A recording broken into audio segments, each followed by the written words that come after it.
Hello, dear friends. Welcome to this program, our Moments with God. And as I said yesterday, again, I would like to repeat the words of Saint Augustine, which I think I am going to make or speak regularly. O God, you have made us for yourself, and our hearts are restless until they rest in thee. God, you have created us for yourself. Yes, He created this whole universe. Day before yesterday, it was the feast of Saint Francis of Assisi, and I had taken you to another part of the forest to show you how he sang praises of God and was so closely connected with nature. Today, once again, I am bringing you into this beautiful nature, although it is raining, and you can see that I am wearing a little cap because it is raining, but at the same time, it is wonderful. And I would like to, despite the rains, would like to speak about creation, because today the first reading, Sunday, the 27th Sunday of the year, is from the book of Genesis, where after God had created the world, he created Adam, and then he found that Adam was all alone and lonely and alone. So he wanted to create a partner for him, a companion for him. And so he created all kinds of animals and brought them to him so that he could name them. And it appears, if you read between the lines, that maybe God wanted him to choose one of those things that he had created as his partner. But after Adam had seen everything and named everyone, he found that none of the things in nature were actually suitable for him as his partner. So God saw that nothing in nature was suitable to him. So God put him into deep sleep and removed one of his ribs, as the book of Genesis says, and formed a woman out of man. And when he got out of the deep sleep and he saw the woman, seeing her, he said, "Oh, finally, that is the bone of my bone and flesh of my flesh." And he called her woman, out of man, woman or woman, created out of man. And so this is a wonderful story. We do not know if things happen exactly like that, because now scientists are telling us that things were not exactly as they are, but it has evolved and evolution has taken place, etc. But what we know is that this nature is beautiful. As you can see, the sky is overcast, and there are different things that happen in nature. And God created all of us to live together, as we saw also the day before yesterday, and that's why Francis of Assisi was closely connected to all the birds of the air, the animals, the wolf, and what have you, and he went along with them, including rain. Yeah, he called rain sister rain, and death he called brother death. Brother sun, sister moon, everything was for him brother and sister. So God created man and woman, and that's why we come to the gospel today, where the Pharisees come and ask Jesus about whether it is allowed for man and woman to be separated. And as the Genesis reading ended, that's why God created man and woman, so that they can be one flesh. They leave their father and mother and become one flesh. And that is what is carried out in the gospel.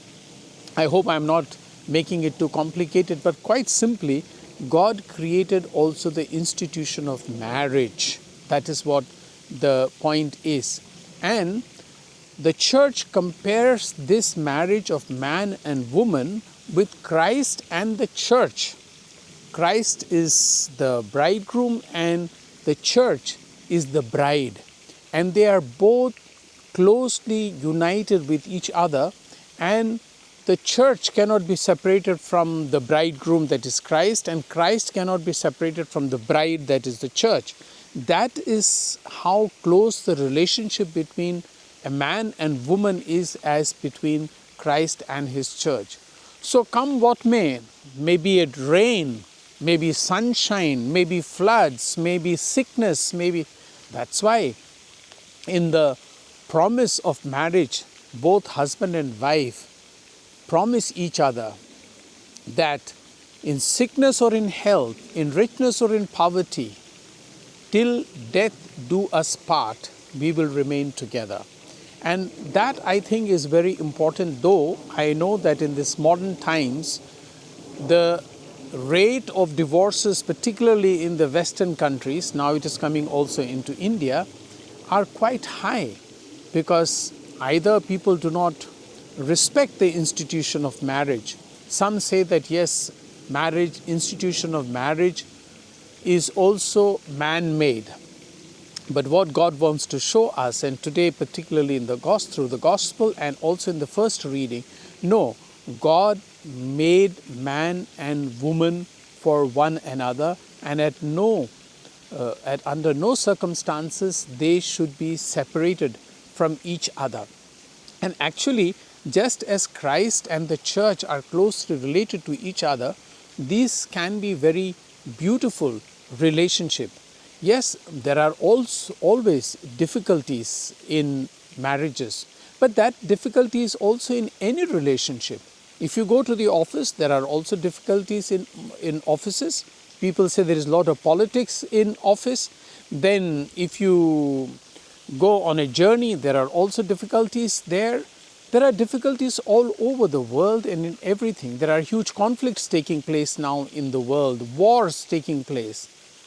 They are not necessary if we understand that we are all created by God to live with one another, and whatever difficulties we have, we can talk it out, we can discuss it, and we can try to solve our problems.